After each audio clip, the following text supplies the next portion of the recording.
Did you have opportunities like this when you was coming up? No, we didn't have anything like this when we was coming up at all. So that's all the more reason why I like to do things like this, to try to give a hand to the next generation. That's very interesting you say that though, because we hear your production and you're like, who wouldn't want this?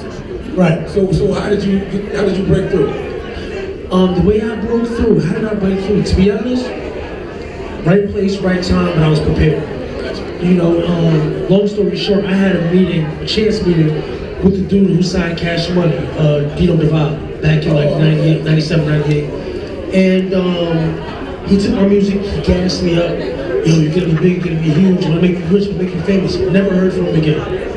But long story short, he ended up having a chance meeting with G, who was an A&R at Rockefeller. And long story short, played G some of my music, and I got a phone call that night at my day job. I still had a day job at the time. G called the office like, yo, I'm looking for you on behalf of Jay-Z. So you never did any tracks with nobody from Cash Money?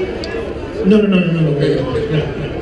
So they hooked you up with Jay, and immediately you played some joints with Jay-Z, and he was like, oh, this is a go. No, I played some joints with Jay-Z, and he was like, no. Really? Yes. Hold on, so he told you your beats was whack, or just no? No, he said, he always had a different comment. Oh, the drums is dope, but the music is or the music is great, but the drums are He always had some kind of an issue. And I knew it was just because I was the new guy. So I cut my teeth working with a mill, Beans, Bleak, everybody else. And eventually, I did a record with a mill called That's Right. And when he heard that record, he said, yo, send it to the studio. And what about what? Dave? We gonna get to that, brother. Relax. What, The interview just started. What about it? He wasn't there. So he wasn't there. So did the record with a Mel and Jay, and it was called That's Right. He's yo, I like this. Step to the studio. And I got a call to meet him at Baseline Studios at a certain time on a certain date. And 3 years later, I own Baseline. Wow. Yeah. So did you let his words deter you any? Because you said you worked with Bleak Bean, so if you gave something to him and he was like, nah, that ain't meant, you like, nah, whatever. No, that just meant I had to work on it. Right. You know, this was right in between Volume 3 and the Dynasty album. So he wasn't really in work mode. You know, he was just kind of just hanging out, listening to beats. And it took about a year, but I think that year that I put in with Beans, with Bleak, with him and everybody else, kind of got me prepared to the point where I could go and reapproach him. And when I reapproached him that one time, he was like, yeah, you good. What was the first track he heard when he spit over? We did a record called Stick to the Script. We've heard of it. Yeah, Stick to the Script and Stick to the Script and Streets is Talking. Both of those he did on the same day.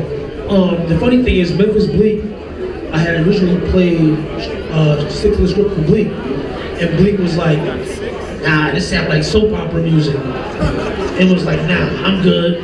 Turned it down. So Jay had already loved the beat that became Streets is Talking. So he laid that, and right after that, I played him Streets is or Stick to the Script. And he was like, when you made this? I said, last night. He said, where was you at last night? I said, I was in a Bleak session. He said, if Bleak didn't take this? I said, no. He said, all right. So then he went in the booth and started doing vocals for Parking Lot Pimpin'. I went and made another beat, and I played it for him when he came out, and he was like, when'd you do this? I said, right now, with the headphones on. He said, but I was recording. I said, yeah, while you was working, I was working. He said, all right, stick around. That room over there was yours, I'll make you a star. Wow. Yeah, that was it. So the Remy Martin producer series, like, you know, you're an OG and you're reaching back to help up and coming producers. Most definitely. Who was the OG producers that helped you? Because it seemed like all of y'all were kind of like new when y'all came out. You, Kanye. Yeah, I mean, me and Kanye came up at the same time. Actually, Pharrell came up around the same time. Like, a lot.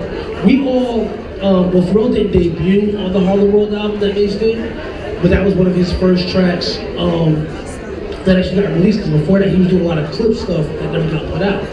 So the Harlem World album, not Mace's solo Harlem World album, but the group album, was kind of the first time you saw me, Pharrell, and Ye on the same album. And it was a process just coming up from there. So there was nobody no OG producer that was like, okay, these are the next guys. I wish I had an OG back then. You know, but you know what? At the same time, I had the advantage of having a lot of OGs. All my OGs were producers that I grew up listening to.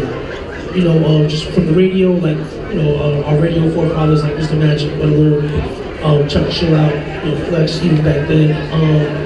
On the producer side, Q-Tip, Large Professor, Pumpkin, Larry Smith, RZA, Dre, Primo, Pete Rock, I learned by listening. I didn't have anybody to show me the ropes, but I had somebody to guide me musically. Did you know that a lot of stuff that you did would be classic material, in particular the PSA?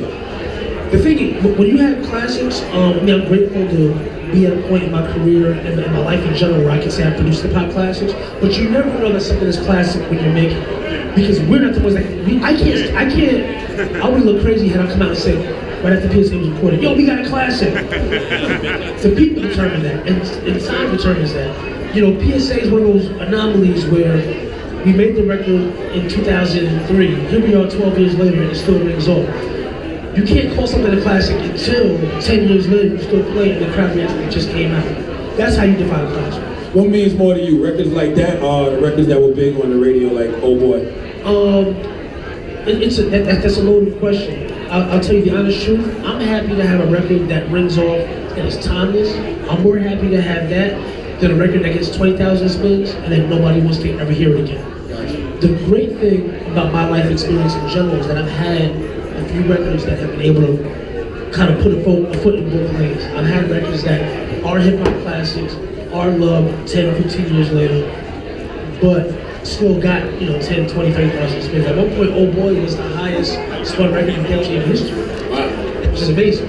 What would you tell these young producers to chase? Would you tell them to chase the radio hits or just do the music they want to make? Don't chase the radio hits, because you know what?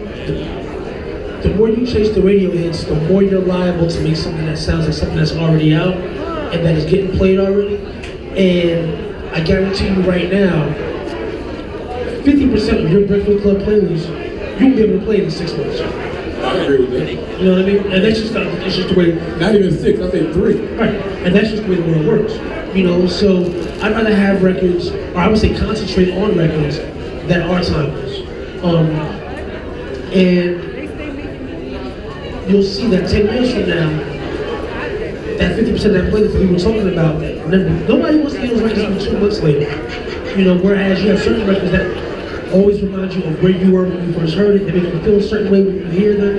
And 5 years, like I said at PSA, 5 years, 10 years, 20 years from now, you can't say they lied to you. It's a great record. Is it a reason you've kind of like fell back a little bit? There's a couple of things. I concentrate on touring a bit more. And this is something that a lot of my hip hop fans don't really understand. I found a new lane a few years back. I'm a DJ by nature. I started out as a DJ. I've been DJing before I was ever making music. And it just so happened that, yes sir, FOB. And it just so happened that, within the last 10 years, we've seen a shift in a lot of parts of the world where the DJ is kind of a star of the show. And the artist takes it backstage. I just kind of accidentally caught a wave where I was playing, it was a slow build-up, but I was playing festivals for 5, 10, 20, 30,000